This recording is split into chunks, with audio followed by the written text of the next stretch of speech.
들을수록 공부가 되는 본격 시사 클래스 뉴스 공감입니다.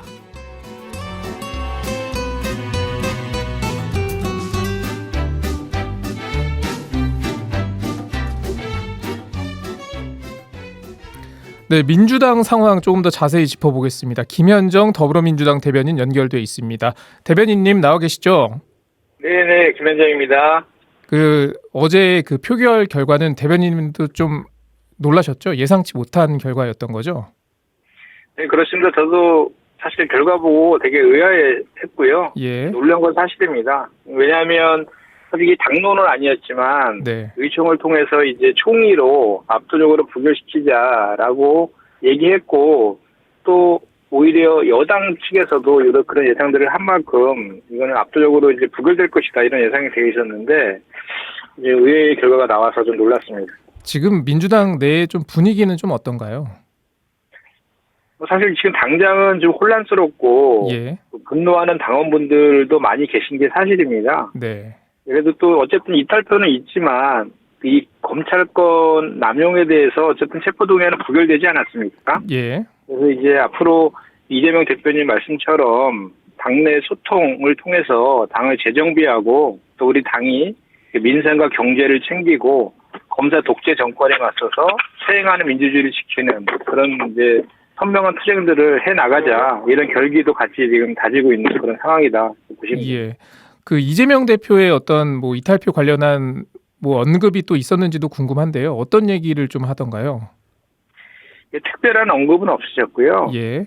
다만 이제 앞으로도 당내와 당내 의원들이나 뭐 지역위원장들과 더 소통하고 더 당을 재정비하겠다 이렇게 말씀을 하셨고요. 예.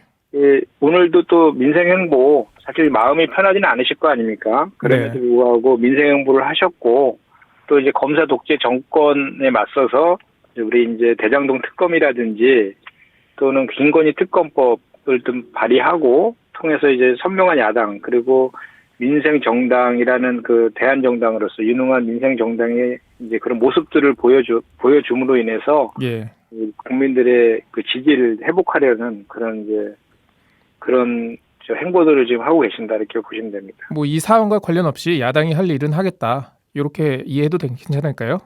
그렇습니다. 왜냐하면 어차피 지금 그 윤석열 검찰에서는 답정 기소고 이재명 대표를 처벌하는 것이 딱 정해진 목표 아니겠습니까? 예. 거기에만 우리가 휩쓸려 있어서 사법 대응에만 집중하면은 또 그만큼 민생이 또 소홀해질 수 있기 때문에 예. 제1야당으로서 할 일은 하겠다. 이것이 이재명 대표의 입장이라고 보시면 됩니다. 네, 그런데 이번에 좀 이탈표가 나온 게 일부에서는 조직적인 이탈이다 이런 얘기도 나오는데요. 좀 이런 결과에 대해서는 좀 어떻게 받아들이시나요? 사실 아까도 말씀드렸지만 총의를 모아서 압도적인 부결을 시켰다고 했는데, 예. 그럼에도 불구하고 이게 무기명 투표 아닙니까? 그래서 무기명 투표 뒤에서 숨어서 이렇게 무효나 기권이나 찬성표를 던진 거에 대해서는 사실 좀 아쉬운 측면이 있습니다. 예. 이게 저희가 이제 의석이 169석이고 그중에 138석이 이제 부결표를 던진 거 아닙니까? 그리고 이제 기권과 무효표가 20표가 나왔는데, 그렇다고 치면 그 찬성표가 11표가 나왔다는 거거든요. 예. 그래서 또 이제 무소속 우리 당의 호의적인 입장을 같이 하는 무소속 의원들, 그리고 기본소득당까지 합치면은 사실 17표 정도가 찬성표를 던졌다는 얘기가 되는 거거든요. 예. 그래서 이와 관련해서 일각에서는 뭐 소위 말하는 이제 비명계의 역할 분담이 있었던 거 아니냐, 뭐 이런 그 시각들도 일부 있긴 한데, 저는 그렇게까지 해석하고 싶지는 않고요. 네. 오히려 이제 지금 검사 독재 정권에 맞서서 우리 더불어민주당이 좀 더 선명하게 싸워야 된다, 그런 의미의 표심이다라고 해석하고 싶습니다. 네, 대변인님, 그러면은 뭐 이재명 대표의 이선 후퇴 이런 얘기도 사실 큰 의미가 없다고 봐야 되나요? 그렇습니다. 사실 지금 윤석열 검찰과 여당의 목표는 우리 민주당을 분열시키는 거거든요. 예.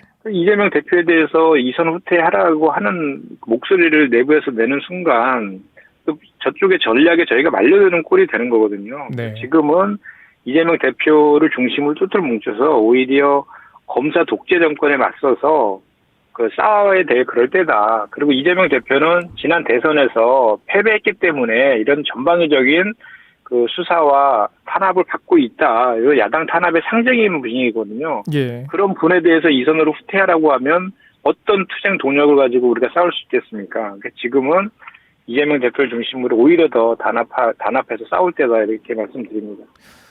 그런데 말이죠. 사실 검찰에서 뭐 구속영장을 또 청구할 거다 이런 예상이 나오는데 다시 또 표결에 가면은 부결을 장담할 수 없다라는 이야기도 나오고요. 이 부분은 좀 어떻게 보시나요? 뭐 사실 아까도 말씀드렸지만 답정 기소 얘기가 뭐 공공연한 얘기고 예. 또 그동안에 이재명 대표는 3번의 소환에 다 응했잖아요. 네. 검찰의 조사에 한 번도 빠짐없이 다 응했고 또 앞으로도 계속 응할 계획이 있고 또 우리나라는 헌법상 불구속 재판이 원칙이잖아요. 네. 그럼에도 불구하고 제1야당 대표에 대해서 헌정사상 초유의 영장 신청을 지금 그 검찰에서 계속 하고 있는 거거든요. 예. 그리고 얼마 전에도 대통령실 고위 관계자발 해가지고 그 영장이 체포동의안이 부결되면 계속해서 살라미 영장을 칠 것이다. 예. 이런 뭐 그 언론 보도도 있었고 또 한동훈 장관이라든지 그 이원석 검찰총장도 이것은 정경유착이고 지역 토착 비리라고 이렇게 규정하면서 그 일종의 그 가이드라인 같은 거를 주고 있는 거거든요. 거기에 여당도 대통령실이나 법무부 장관과 또 검찰과 한 목소리를 내면서 전방위적인 공세를 지금 취하고 있는 그런 상황 아니겠습니까? 예. 그래서 저희는 이거에 대해서 제 생각은 개인적인 사견을 전제로 한다고 그러면 아까도 말씀드렸지만 헌법상 무죄 추정과 불구속 재판이 원칙이고 이재명 대표는 모든 소환 조사에 응할 것이고 재판에도 성실히 재판을 통해서 유무죄를 다투겠다라는 그 입장 아니겠습니까? 네. 그럼에도 불구하고 계속해서 제1야당에 대한 망신주기용 영장 청구를 되풀이한다 그러면 이번에는 우리가 이제 당론으로는 정하지 않았고 총의로 부결시키겠다고 했지 않습니까? 예. 우리가 좀 더 선명성 있게 앞으로는 검찰이 이렇게 검찰권을 남용하면은 당론으로 체포 동의에 대해서 부결하자 이렇게 정하는 것도 방법이다. 저는 개인적으로 그렇게 생각합니다. 그러기 위해서 뭐 이재명 대표가 다시 한번 뭐 단일 대우를 위해서 이른바 비명계 의원들을 또 만나거나 이럴 수도 있겠네요. 뭐 그전에도 당대표가 그 당내 예. 의원들과 소통하는 것은 뭐 당연한 거고 오히려 해야 되는 일이지 않습니까? 예. 그런 차원에서 이재명 대표께서도 어제 말씀하셨듯이 그동안에 당내 소통을 안 한 건 아니거든요. 예. 그럼에도 불구하고 앞으로는 더 강화하겠다 이런 측면은 뭐냐면 저희가 사실은 대장동권과 성남 FC 건에 대해서 그 사건이 대단히 복잡하잖아요. 네. 그 복잡한 내용에 대해서 100% 다 우리 의원들이 이해하고 있지는 않는 측면이 있어요.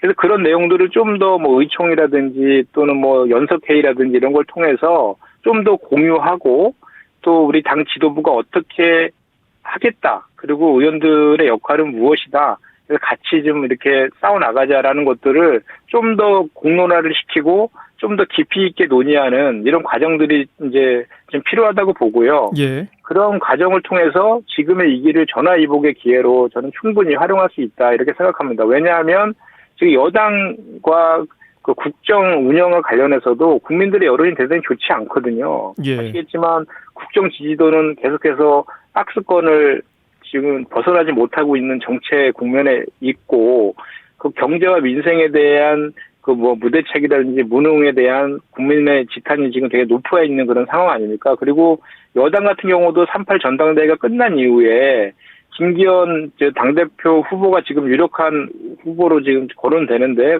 그분이 만약에 당선이 된다 그러면 당대표가 되었을 때 그 똑같은 우리 이재명 대표보다 훨씬 더 심한 지역 토착 비리 그 정경유착에 의한 지역 토착 비리의 혐의를 받고 있으신 분 아닙니까?